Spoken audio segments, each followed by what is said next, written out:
আজকে আমরা ইউনিট 5-এর পৃষ্ঠতলীয় রসায়ন চ্যাপ্টারটা শুরু করব। আর পৃষ্ঠতলীয় রসায়নে বেশ কিছু বাস্তব আমরা প্রবলেম দেখতে পাবো এবং তার বিজ্ঞানসম্মত কারণও আমরা দেখব। যেমন নোংরা জামা কাপড় পরিষ্কার করার পিছনে কী নীতি কাজ করে, যেমন আইসক্রিম ঠান্ডা হলেও বরফের মতন শক্ত হয়ে যায় না কেন, সিনেমার শুটিং করার সময় মেঘ থেকে কীভাবে কৃত্রিম বৃষ্টিপাতের সৃষ্টি হয়, নদীর মোহনায় বদ্বীপ সৃষ্টি হয় কেন, এই সমস্ত প্রশ্নের উত্তর আমরা এই চ্যাপ্টারের মধ্যে খুঁজব। চ্যাপ্টারটার নাম পৃষ্ঠতলীয় রসায়ন।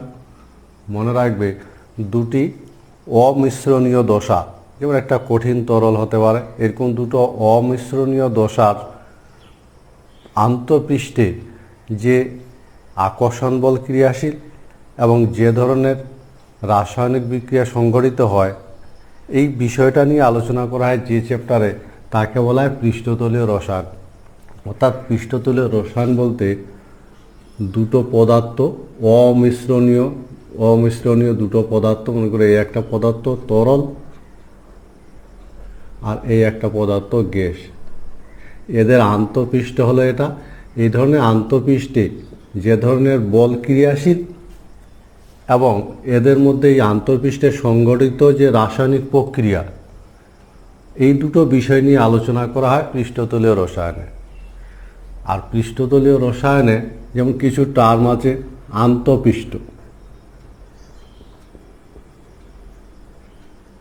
আন্তঃপৃষ্ঠ বলতে আমরা এই দুটো দশার মধ্যবর্তী যে বাউন্ডারিটা, সেই বাউন্ডারিটাকে বলা হবে আন্তঃপৃষ্ঠ।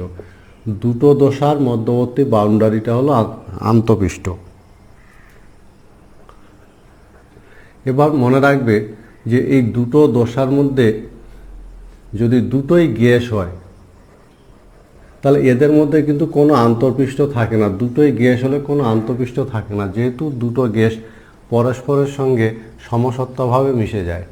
আবার দুটো পদার্থের মধ্যে একটা যদি গ্যাস হয় আর একটা অন্য কোনো পদার্থ কঠিন বা তরল যদি হয়, কঠিন বা তরল, তখন সেই আন্তঃপৃষ্ঠকে বলা হবে পৃষ্ঠতল।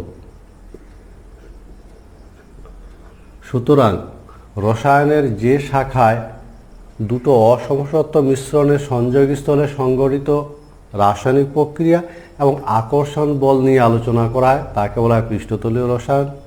এবং দুটো ভিন্ন দশার সংযোগস্থলটাকে বলা হয় আন্তঃপৃষ্ঠ। দুটো গ্যাসের মধ্যে কোনো আন্তঃপৃষ্ঠ থাকে না। দুটো পদার্থের মধ্যে একটি পদার্থ যদি গ্যাস হয়, তখন সেই আন্তঃপৃষ্ঠটাকে বলা হয় পৃষ্ঠতল। এ ধরনের পৃষ্ঠতলে যে সমস্ত রাসায়নিক ঘটনা সংঘটিত হয়, তাদের মধ্যে অধিশোষণ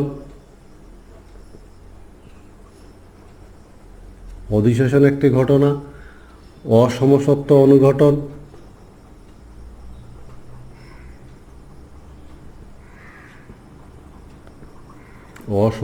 অনুঘটন, ধাতুর অপক্ষয় অর্থাৎ লোহায় মরিচা পড়ার মতন ঘটনা, এই সমস্ত ঘটনা পৃষ্ঠতলীয় ঘটনা। আমাদের চ্যাপ্টারটা এই ধরনের ঘটনাগুলো নিয়েই আলোচনা আছে। আমরা এবার অধিশোষণ ঘটনাটা শুরু করব।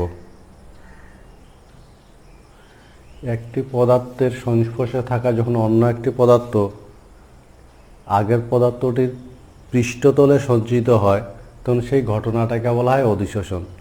অর্থাৎ কোনো একটি পদার্থ তার সংস্পর্শে থাকা একটি পদার্থের কেবলমাত্র যদি পৃষ্ঠতলে সীমাবদ্ধ থাকে, অভ্যন্তরে প্রবেশ না করে, তবে সেই ঘটনাটাকে বলা হয় অধিশোষণ। যেমন আমরা যদি একটা বিকারের মধ্যে চারকোল চূর্ণ নিয়ে ওর মধ্যে অ্যামোনিয়া গ্যাস যুক্ত করি, এটা চারকোল চূর্ণ, এবং চারকোল চূর্ণের মধ্যে যদি অ্যামোনিয়া গ্যাস যুক্ত করা যায়, তাহলে অ্যামোনিয়া গ্যাসের কণাগুলো চারকোল চূর্ণের গায়ে পৃষ্ঠতলে সঞ্চিত হবে এবং এই অ্যামোনিয়াটার চাপ কমে যায়, চাপ হ্রাস পায়। এই ঘটনাটাকে বলা হয় অধিশোষণ। সুতরাং অধিশোষণ বলতে একটি পদার্থ তার সংস্পর্শে থাকা আরেকটি পদার্থের পৃষ্ঠতলে যদি কেবলমাত্র সঞ্চিত হয় এবং অভ্যন্তরে প্রবেশ না করে, তবে সেই ঘটনাটাকে বলা হয় অধিশোষণ। এবং যে পদার্থটা সঞ্চিত হয়, যে পদার্থটা এসে বসে যায়, তাকে বলা হয় অধিশোষিত পদার্থ, এবং যার পৃষ্ঠতলে বসে যায় তাকে বলা হয় অধিশোষক। উদাহরণ হিসাবে যেমন চারকোল চূর্ণের মধ্যে যদি অ্যামোনিয়া যুক্ত করা যায়, তাহলে চারকোল চূর্ণটা হবে অধিশোষক আর অ্যামোনিয়া হবে অধিশোষিত পদার্থ।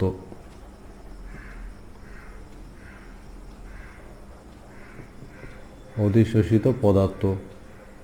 সুতরাং অধিশোষণ একটা পৃষ্ঠতলীয় ঘটনা, যেখানে একটা পদার্থ তার সংস্পর্শে থাকা আরেকটা পদার্থের পৃষ্ঠতলে সঞ্চিত হয়, এবং যে পদার্থটা পৃষ্ঠতলে সঞ্চিত হয় তাকে বলা হয় অধিশোষক, আর যে পদার্থটা সঞ্চিত হয় তাকে বলা হয় অধিশোষিত পদার্থ।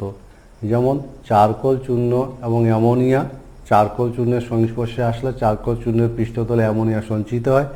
এক্ষেত্রে চারকোল হলো অধিশোষক আর অ্যামোনিয়া হলো অধিশোষিত পদার্থ। আমরা এবার অধিশোষণের ঠিক বিপরীতে একটা ঘটনা আছে, বিশোষণ। বিশোষণ, কোনো অধিশোষিত পদার্থ যদি অধিশোষকের পৃষ্ঠতল থেকে দূরীভূত হয়, অধিশোষিত পৃষ্ঠতল থেকে যদি কোনো পদার্থ দূরীভূত হয়, তখন সেই পদার্থটাকে বলা হয় বিশোষণ। অধিশোষণের আমরা দেখব যে অধিশোষণ একটা পৃষ্ঠতলীয় ঘটনা। অধিশোষণ পৃষ্ঠতলীয় ঘটনা। কোনো পদার্থর পৃষ্ঠতলের ক্ষেত্রফল যত বৃদ্ধি পায়, অধিশোষণের ঘটনা তত বৃদ্ধি পায়। পৃষ্ঠতলের ক্ষেত্রফলের সংখ্যা বৃদ্ধির সঙ্গে সঙ্গে অধিশোষণের মাত্রা বৃদ্ধি পায়। আমরা যদি দুটো বিকার নিই, দুটো বিকারে সমান পরিমাণ মিথিলিন ব্লু দ্রবণ নিয়ে একটাতে চারকোল খণ্ড নেওয়া হলো, চারকোল খণ্ড, একটাতে চারকোল খণ্ড নেওয়া হলো, আর একটা বিকার নেওয়া হলো সমান পরিমাণ মিথিলিন ব্লু নিয়ে, এটাতে চারকোল চূর্ণ নেওয়া হলো। নিয়ে যদি দেখা যায় তাহলে দেখা যাবে যেখানে চারকোল চূর্ণ নেওয়া হলো এর রঙটা বেশি হালকা হয়ে গেল, ফলে বেশি হালকা হয়ে গেল। এর দ্বারা আমরা বুঝতে পারি দুটোতে সমান পরিমাণ মিথিলিন ব্লু দ্রবণ, একটাতে চারকোল খণ্ড নেওয়া হলো আর একটাতে সম পরিমাণ চারকোল চূর্ণ নেওয়া হলো। নিয়ে কিছুক্ষণ পর লক্ষ্য করলে দেখা যাবে যেটাতে চারকোল চূর্ণ নেওয়া হলো তার রঙটা বেশি হালকা হয়ে গেল। এ থেকে বোঝা যায় যে যেখানে চারকোল চূর্ণ নেওয়া হলো সেখানে অধিশোষণ ঘটনাটা বেশি ঘটেছে। সুতরাং আমরা বলতে পারি অধিশোষণ একটি পৃষ্ঠতলীয় ঘটনা। কিছু কিছু পদার্থ আছে যাদের গঠন সূক্ষ্ম রন্ধ্রীয়, অর্থাৎ যাদের গায়ে সূক্ষ্ম সূক্ষ্ম ছিদ্র থাকে, তাদের পৃষ্ঠতলের ক্ষেত্রফল কিন্তু খুব বেশি হয়। সে সমস্ত পদার্থকে আমরা বলি উত্তম অধিশোষক। যেমন charcoal, silica gel, alumina gel, এই সমস্ত পদার্থের গায়ে এরা সূক্ষ্ম রন্ধ্রীয় গঠনযুক্ত, এদের গায়ে সূক্ষ্ম সূক্ষ্ম ছিদ্র থাকে, ফলে এদের অধিশোষণ ক্ষমতা খুব বেশি হয়। এই সমস্ত পদার্থকে বলা হয় উত্তম অধিশোষক। আমরা আরেকটা টার্ম পড়ব যাকে শোষণ বলা হয়। যখন একটা পদার্থের সংস্পর্শে থাকা আরেকটা পদার্থ, একটা পদার্থের সংস্পর্শে থাকা অন্য একটা পদার্থ তার অভ্যন্তরে প্রবেশ করবে এবং সব জায়গায় সমানভাবে ছড়িয়ে পড়ে একটা সমসত্ব মিশ্রণ তৈরি করবে, তখন সেই মিশ্রণটাকে বলা হবে শোষণ। সুতরাং একটা পদার্থের সংস্পর্শে থাকা আরেকটা পদার্থ যখন তার পৃষ্ঠতলে সীমাবদ্ধ না থেকে সর্বত্র সমানভাবে ছড়িয়ে পড়বে, সমসত্বভাবে ছড়িয়ে পড়বে, তখন সেই ঘটনাটাকে বলা হবে শোষণ।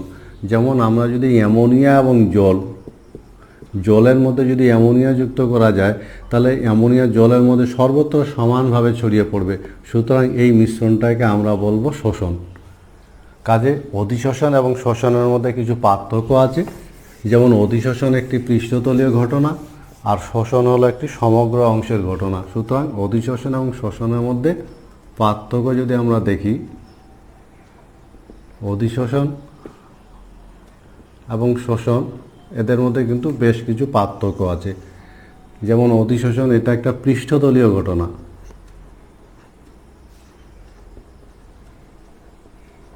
আর শোষণ হলো সমগ্র অংশের ঘটনা।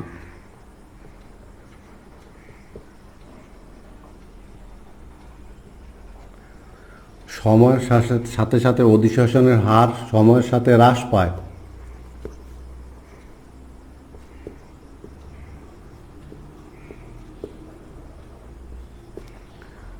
অধিশোষণ ঘটনা সময়ের সাথে হ্রাস হয় আর এটা সমহারে চলতে থাকে, সমহারে চলতে থাকে। সুতরাং অধিশোষণ এবং শোষণের মধ্যে এই পার্থক্যগুলো বর্তমান। অধিশোষণ একটা পৃষ্ঠতলীয় ঘটনা, শোষণ সমগ্র অংশের ঘটনা। অধিশোষণ সময়ের সাথে সাথে হ্রাস পায় অধিশোষণের হার, আর শোষণ সমহারে চলতে থাকে। তবে কিছু ঘটনা আছে যেখানে একসঙ্গে অধিশোষণ এবং শোষণও ঘটতে পারে। যেমন আমরা যদি নীল বর্ণের দ্রবণে যদি একটা চোখ, লেখার চোখ যদি চুবিয়ে দেওয়া যায়, তাহলে সেক্ষেত্রে দেখা যাবে লেখার চোখটার যে দু ধরনের ঘটনা ঘটবে। রংটা উপরে পৃষ্ঠতলে অধিশোষিত হয় আর এই দ্রাবক ভিতরে প্রবেশ করে। সুতরাং এই একটা ঘটনা যেখানে শোষণ এবং অধিশোষণ একসঙ্গে ঘটে। মনে রাখবে এই ঘটনাটাকে সর্পশন বলা হয়, সর্পশন, যেখানে অধিশোষণ প্লাস শোষণ একসঙ্গে সংঘটিত হয়, তাকে সর্পশন বলে, শোষণ প্লাস অধিশোষণ।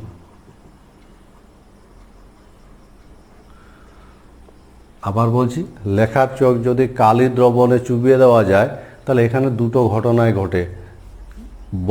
রংটা কেবল বাইরের ক্ষেত্রে অধিশোষিত হয় আর এই দ্রাবক চোখের ভিতরে অভ্যন্তরে প্রবেশ করে, ফলে এখানে শোষণ এবং অধিশোষণ দুটোই ঘটনা ঘটে এবং এই ঘটনা একসঙ্গে একে বলা হয় সর্পশন। আমরা এবার অধিশোষণের কারণ পড়ব, যে কেন অধিশোষণ ঘটনাটা ঘটে।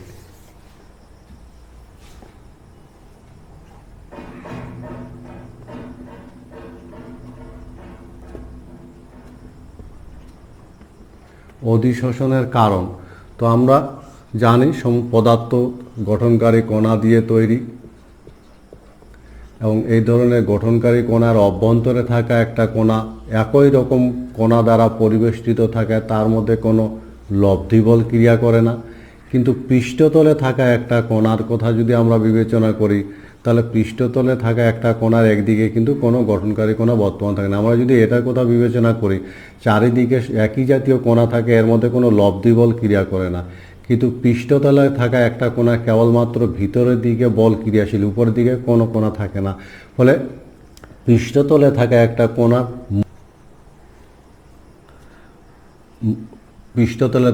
একটা কণার মুক্ত শক্তি বৃদ্ধি পায়, এবং মুক্ত শক্তি বৃদ্ধি পাওয়ার ফলে সে তার মুক্ত শক্তি হ্রাস ঘটাতে চায় এবং তার পৃষ্ঠতলে থাকা কোনো কণাকে সে অধিশোষিত করে। সুতরাং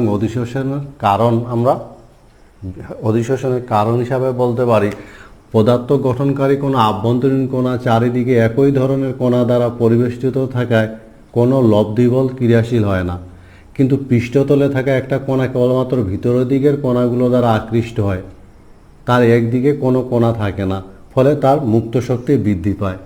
আর এই মুক্ত শক্তি কমাবার তাগিদেই সে তার আশেপাশে থাকা কোনো কণাকে অধিশোষিত করে। সুতরাং এটি হলো অধিশোষণের কারণ। অধিশোষণে মুক্ত শক্তি, এনট্রপি ও এনথালপির পরিবর্তন। অধিশোষণ একটি স্বতঃস্ফূর্ত প্রক্রিয়া। ফলে আমরা জানি যে সমস্ত ঘটনা স্বতঃস্ফূর্তভাবে ঘটে তাদের মুক্ত শক্তি হ্রাস পায়। যেহেতু অধিশোষণ ঘটনাটা একটা স্বতঃস্ফূর্ত প্রক্রিয়া, ফলে এই ঘটনায় ডেল জি হ্রাস পায়। সুতরাং ডেল জির চিহ্নটা নেগেটিভ হয়।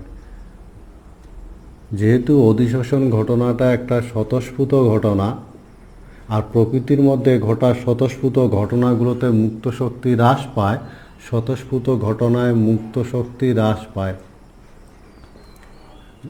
অধিশোষণ যেহেতু স্বতঃস্ফূর্ত ঘটনা, ফলে অধিশোষণ প্রক্রিয়ায় মুক্ত শক্তি হ্রাস পায়, কাজে অধিশোষণ প্রক্রিয়াতে ডেল জির চিহ্ন নেগেটিভ হয়। আবার আমরা জানি একটি পদার্থের সংস্পর্শে যখন থাকা আরেকটা পদার্থ অধিশোষিত হয়, একটা পদার্থের সংস্পর্শে থাকা যখন আরেকটা পদার্থ অধিশোষিত হয়, তখন কণাগুলোর গতিশীলতা হ্রাস পায়। গতিশীলতা তথা বিশৃঙ্খলতা হ্রাস পায়। ফলে গতিশীলতা হ্রাস পাওয়ার ফলে এনট্রপি হ্রাস পায়। সুতরাং এনট্রপি হ্রাস পেলে ডেল এস নেগেটিভ হয়। কাজেই অধিশোষণ প্রক্রিয়াটা যেহেতু স্বতঃস্ফূর্তভাবে ঘটে, ফলে স্বতঃস্ফূর্ত ঘটনায় মুক্ত শক্তি হ্রাস পায়, সেজন্য অধিশোষণ প্রক্রিয়ার ΔG নেগেটিভ ঋণাত্মক হয়।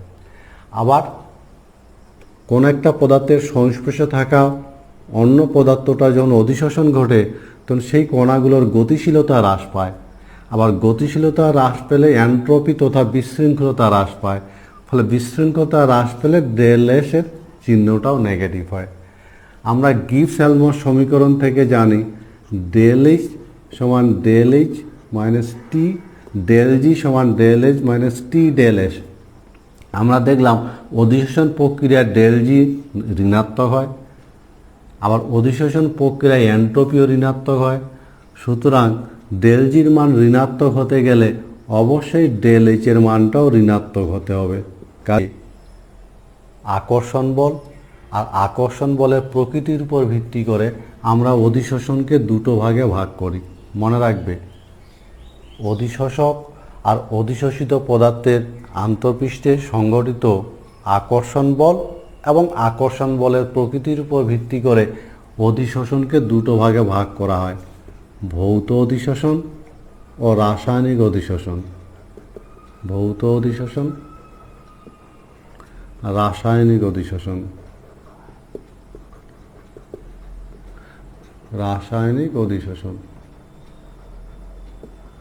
অধিশোষিত পদার্থ এবং অধিশোষক এদের আন্তঃপৃষ্ঠে যদি ক্রিয়াশীল বল দুর্বল ভ্যান ডার ওয়ালস হয়, মনে রাখবে ভৌত অধিশোষণ আমরা তাকে বলবো যদি অধিশোষিত পদার্থ এবং অধিশোষকের পৃষ্ঠতলে ক্রিয়াশীল বল দুর্বল ভ্যান ডার ওয়ালস বল যদি ক্রিয়াশীল হয়, তাহলে সেই ধরনের অধিশোষণকে বলা হয় ভৌত অধিশোষণ।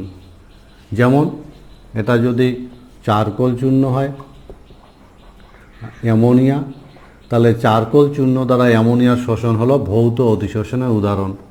এক্ষেত্রে কোনো রাসায়নিক বিক্রিয়া সংঘটিত হয় না। সুতরাং অধিশোষিত পদার্থ এবং অধিশোষকের আন্তঃপৃষ্ঠে ক্রিয়াশীল বলের প্রকৃতি এবং আকর্ষণ বলের উপর ভিত্তি করে অধিশোষণ দুটো ভাগে ভাগ করা হয়: ভৌত অধিশোষণ, রাসায়নিক অধিশোষণ। অধিশোষিত পদার্থ এবং অধিশোষকের মধ্যে যদি কেবলমাত্র দুর্বল ভ্যান ডার ওয়ালস আকর্ষণ বল ক্রিয়াশীল হয়, তাহলে যে ধরনের অধিশোষণের সৃষ্টি হয় তাকে বলা হয় ভৌত অধিশোষণ।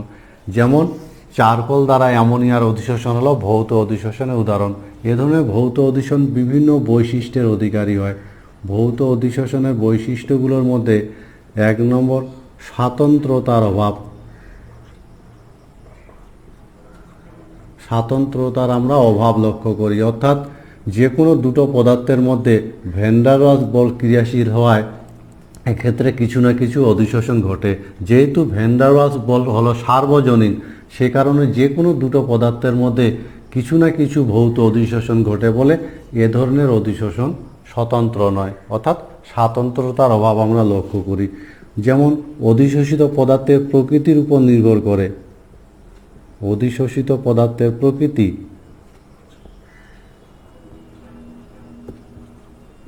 অধিশোষিত পদার্থের প্রকৃতির উপর নির্ভর করবে। যে অধিশোষিত পদার্থ অ্যামোনিয়া যদি হয়, তাহলে অধিশোষণের মাত্রা যত হবে ভৌত অধিশোষণ।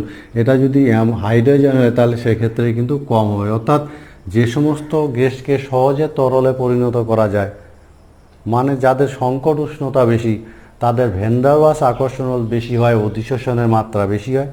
আর যে সমস্ত গ্যাসের সংকট উষ্ণতা কম, অর্থাৎ সহজে তরলে পরিণত করা যায় না, তাদের ভ্যান ডার ওয়ালস আকর্ষণ বল কম হয়, অধিশোষণের মাত্রা কম হয়। ভৌত অধিশোষণে যে অধিশোষণ তাপের পরিমাণ কিন্তু খুব কম হয়। অধিশোষণ তাপের পরিমাণ খুব কম হয়, প্রায় 4 থেকে 40 কিলোজুল পার মল। ভৌত অধিশোষণের ক্ষেত্রে আমরা দেখব যে ভৌত অধিশোষণে পরাবর্ত প্রকৃতির, অর্থাৎ অধিশোষিত পদার্থ সহজে অধিশোষক থেকে পৃথক করা যাবে। একটু তাপ দিলে বা একটু ঝাঁকি দিলেই অধিশোষিত পদার্থগুলো অধিশোষক থেকে বিচ্যুতি ঘটে। সুতরাং এটা পরাবর্ত প্রকৃতির হয়। ভৌত অধিশোষণের ক্ষেত্রে যেমন চাপ বৃদ্ধির সাথে ভৌত অধিশোষণের মাত্রা বৃদ্ধি পায়, উষ্ণতা বৃদ্ধিতে কিন্তু হ্রাস পায়।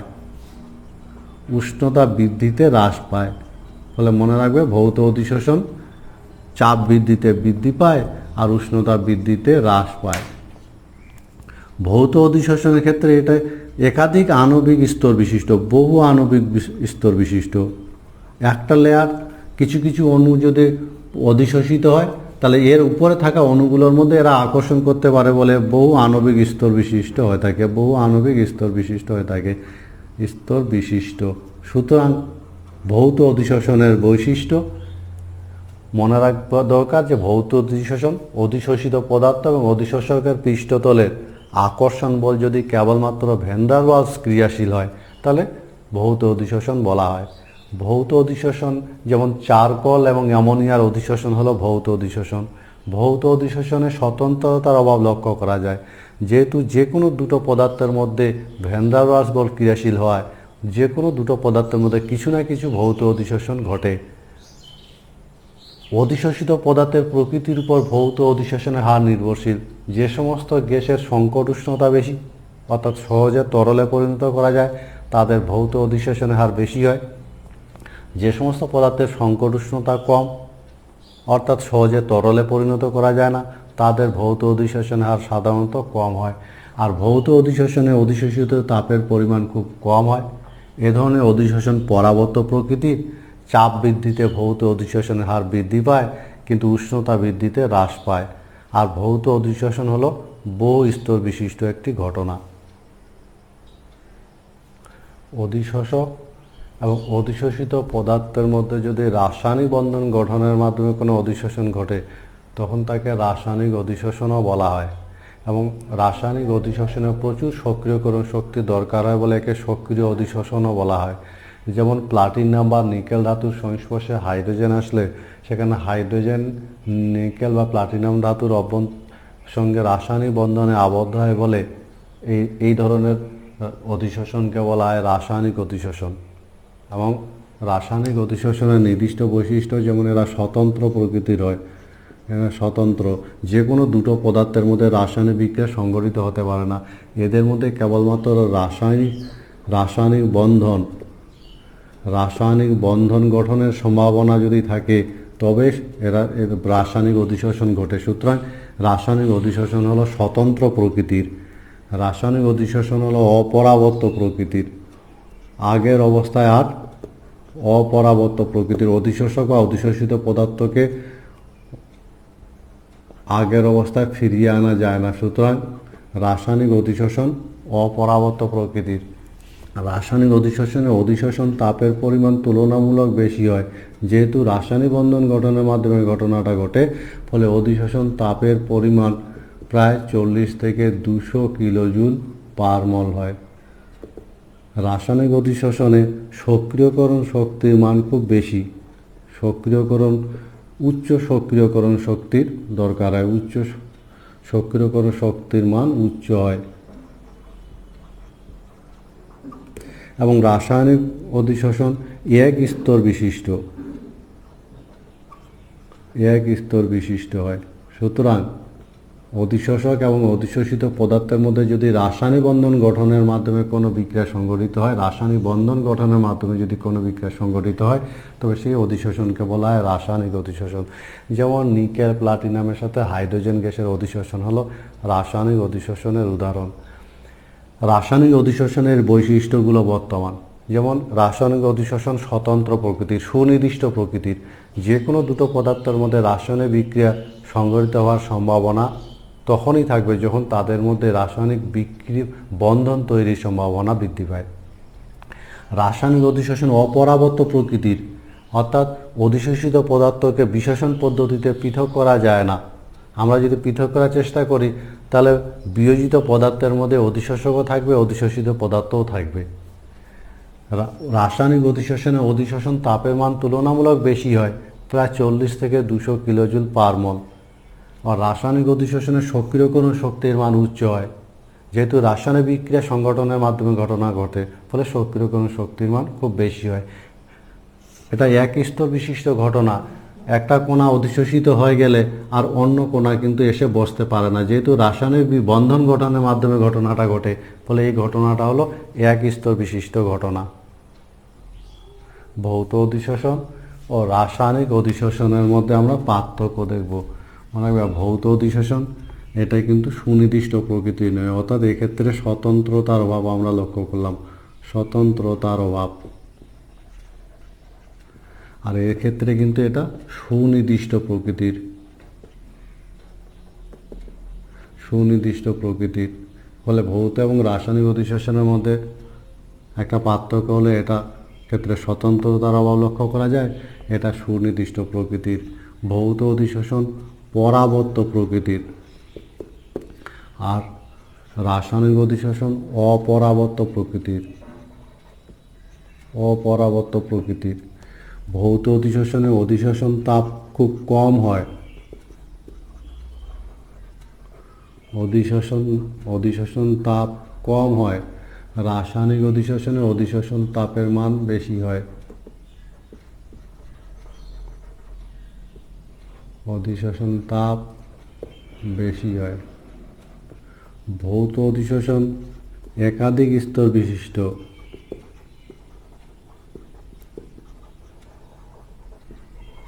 কিন্তু রাসায়নিক অধিশোষণ এক স্তর বিশিষ্ট।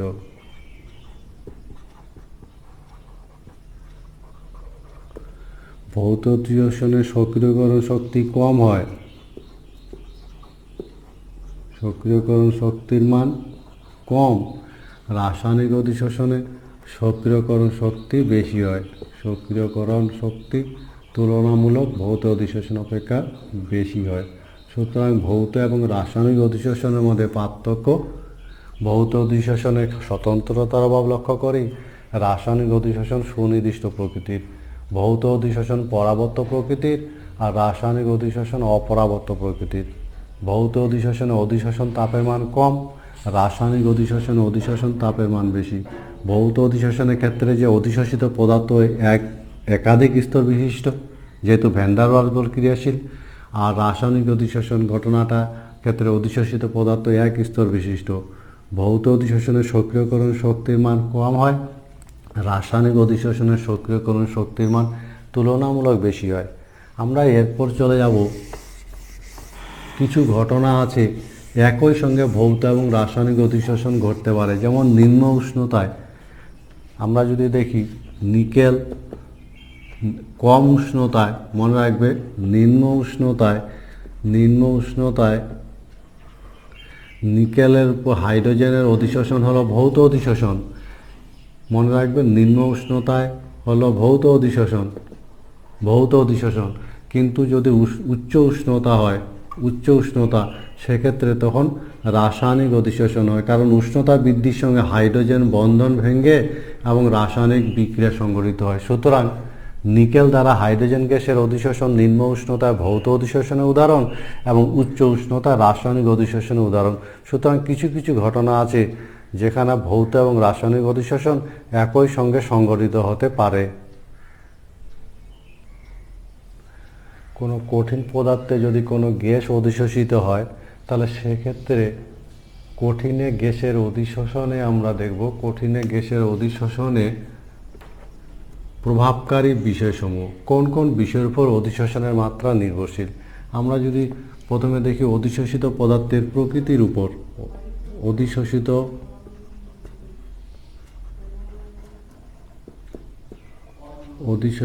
পদার্থের প্রকৃতির উপর নির্ভর করে,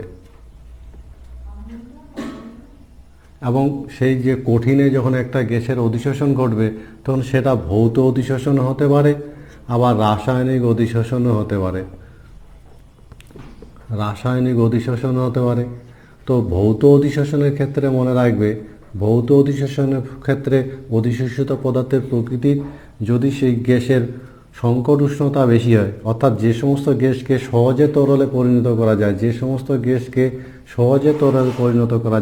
তাদের ভৌত অধিশোষণের হার বেশি হবে, আর যে সমস্ত গ্যাসকে সহজে তরলে পরিণত করা যায় না তাদের ভৌত অধিশোষণের হার কম হবে। সুতরাং কোনো কঠিনে গ্যাসের অধিশোষণের ক্ষেত্রে অধিশোষিত পদার্থের প্রকৃতির উপর অধিশোষণের মাত্রা কীরকম নির্ভরশীল?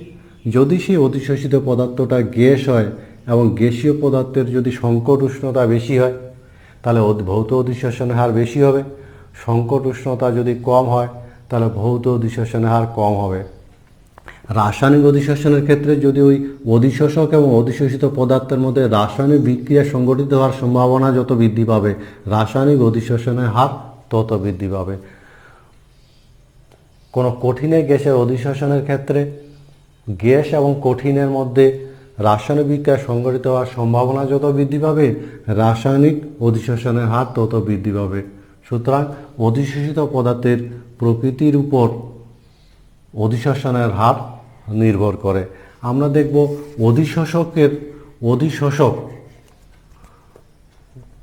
অধিশোষকের প্রকৃতির উপর আবার নির্ভর করে। যেমন অধিশোষকটা যদি বিচূর্ণ হয়,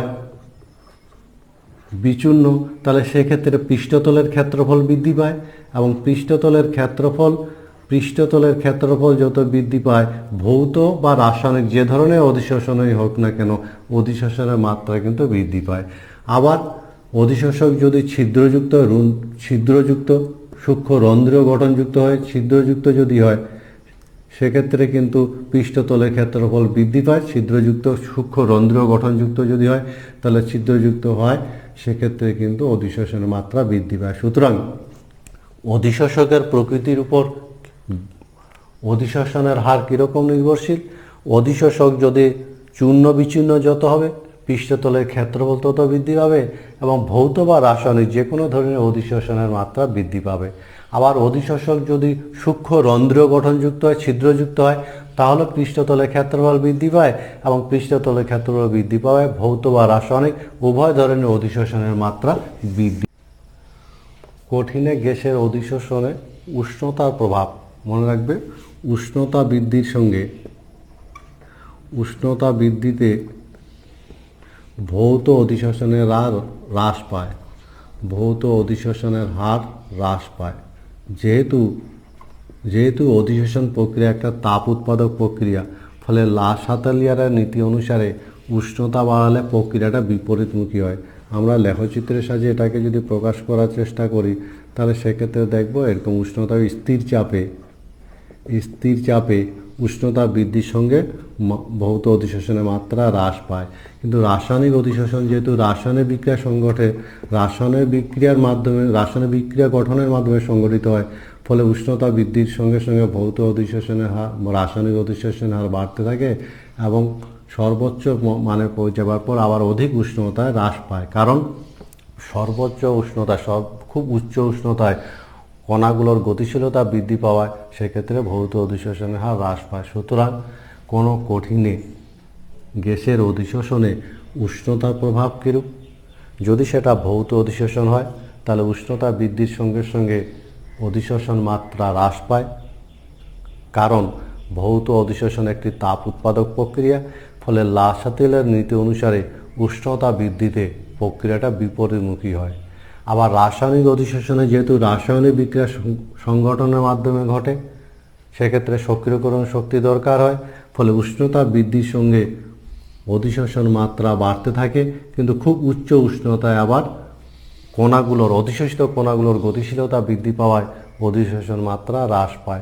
আমরা চাপের প্রভাব যদি লক্ষ্য করি, তাহলে দেখব চাপ বৃদ্ধিতে ভৌত অধিশোষণের মাত্রা বৃদ্ধি পায়। চাপ বৃদ্ধি করলে ভৌত অধিশোষণের মাত্রা বৃদ্ধি বা রাসায়নিক অধিশোষণ উভয় মাত্রা অধিশোষণের মাত্রা চাপ বৃদ্ধিতে বৃদ্ধি পায়।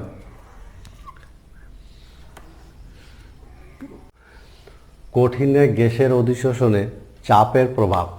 মনে রাখবে, অধিশোষণে যদি আমরা চাপের প্রভাবের কথা বিবেচনা করি, তো যখন একটা কঠিন পদার্থের সংস্পর্শে থাকা কোনো গ্যাসীয় পদার্থের অধিশোষণ ঘটনাটা ঘটে, সেক্ষেত্রে গ্যাসীয় অবস্থায় থাকা কণার সংখ্যা কমে যায় এবং কণার সংখ্যা কমে যাওয়ার ফলে এক্ষেত্রে চাপ কমে যায়। ফলে লা-শাতেলিয়ারের নীতি অনুসারে যদি চাপের মান বৃদ্ধি করা যায়, তাহলে ভৌত অধিশোষণের মাত্রা বৃদ্ধি পায় বা রাসায়নিক অধিশোষণের মাত্রা বৃদ্ধি পায়। সুতরাং চাপের সঙ্গে অধিশোষণের মাত্রা যদি আমরা একটা লেখচিত্র অঙ্কন করি, তাহলে আমরা এই ধরনের একটা লেখচিত্র পাবো, যেখানে চাপ বৃদ্ধির সঙ্গে সঙ্গে অধিশোষণের মাত্রা বৃদ্ধি পায়। কারণ অধিশোষণ ঘটনাটা ঘটার ফলে গ্যাসীয় অবস্থার চাপ হ্রাস পাওয়ায় লা-শাতেলিয়ারের নীতি অনুসারে চাপ বৃদ্ধির সঙ্গে সঙ্গে প্রক্রিয়াটা সম্মুখী হয়। আমরা এই অধিশোষণ মাত্রার সঙ্গে চাপের সম্পর্কযুক্ত যে লেখচিত্রটা স্থির উষ্ণতায় পাওয়া যায় তাকে বলা হয় অধিশোষণ আইসোথার্ম। অধিশোষণ আইসোথার্ম এই সংক্রান্ত একটা লেখচিত্র আছে, সমীকরণ আছে, যাকে ফ্রয়েন্ড-লিস্ট সমীকরণ বলা হয়। মনে রাখবে ফ্রয়েন্ড-লিস্ট সমীকরণ। এবং ফ্রয়েন্ড-লিস্ট সমীকরণটি হলো x/m সমান k ইন্টু 1/n, যেখানে k আর n হলো ধ্রুবক, দুটো ধ্রুবক, k আর n এই দুটো ধ্রুবক, এবং এই ধ্রুবকের মান উষ্ণতার উপর নির্ভরশীল, আর অধিশোষক আর অধিশোষিত পদার্থের প্রকৃতির উপরও নির্ভরশীল। এই দুটো ধ্রুবক, অধিশোষক আর অধিশোষিত পদার্থ,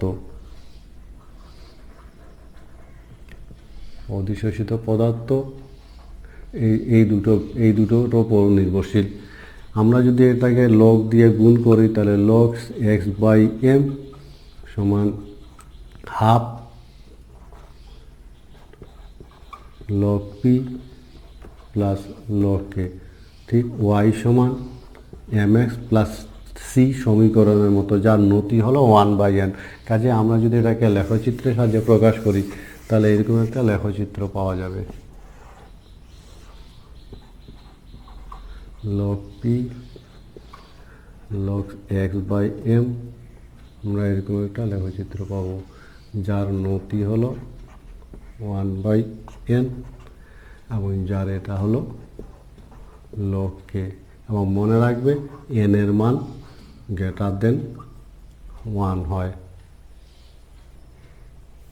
আমরা এতক্ষণ ধরে অধিশোষণের বিভিন্ন বিষয়গুলো নিয়ে আলোচনার শেষে আমরা অধিশোষণ ঘটনাটার এবার কয়েকটি প্রয়োগ লক্ষ্য করব। যেমন 1 নম্বর, বায়ুশূন্য কোনো পাত্র তৈরি করার জন্য, পরীক্ষা নিরীক্ষার জন্য অনেক সময় বায়ুশূন্য পাত্র তৈরি করা দরকার হয়। বায়ুশূন্য কোনো পাত্র তৈরি করার জন্য আমরা এই অধিশোষণ নীতিটাকে প্রয়োগ করি। যেমন কোনো বায়ুপূর্ণ সিলিন্ডারের মধ্যে যদি আমরা কোনো অধিশোষককে প্রবেশ করিয়ে দিই তাহলে সে বাতাসটাকে সে শুষে নেয়। এইভাবে বায়ুশূন্য পাত্র তৈরি করার জন্য অধিশোষক প্রয়োগটাকে আমরা কাজে লাগাই।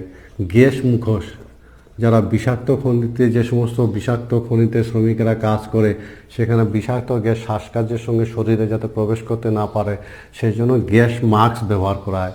সেই মাস্কটা বিষাক্ত গ্যাসগুলোকে শোষিত করে নেয় অধিশোষণ প্রক্রিয়ায়।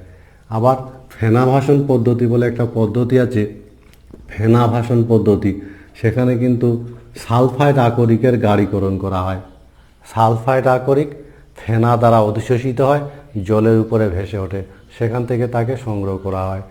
ক্রোমাটোগ্রাফি বলে একটা প্রক্রিয়া আছে, ক্রোমাটোগ্রাফি, এবং ক্রোমাটোগ্রাফিতে বিভিন্ন উপাদানকে আমরা অধিশোষণ প্রক্রিয়ায় পৃথক করে থাকি।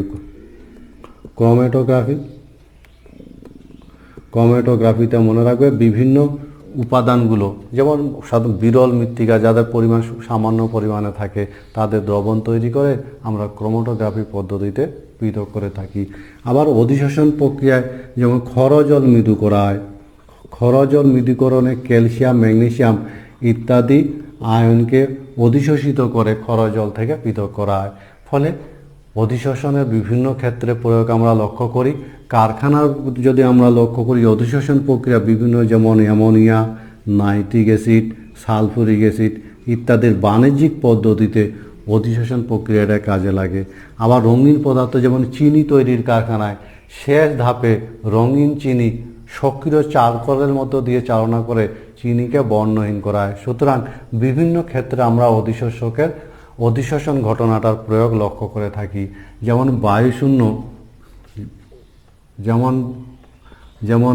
বায়ুশূন্য পাত্র তৈরির ক্ষেত্রে, যেমন গ্যাস মুখোশের ক্ষেত্রে, ফেনাভাষণ পদ্ধতিতে সালফাইড আকরিকের গাঢ়ীকরণে, ক্রোমাটোগ্রাফিকে বিভিন্ন উপাদানকে পৃথক করার ক্ষেত্রে, ক্ষরজল মৃদুকরণে, এবং কমার্শিয়ালি বাণিজ্যিকভাবে ammonia, nitric acid, sulphuric acid প্রস্তুতিতে এই বিভিন্ন ক্ষেত্রে অধিশোষণ নীতিটাকে প্রয়োগ করা হয়।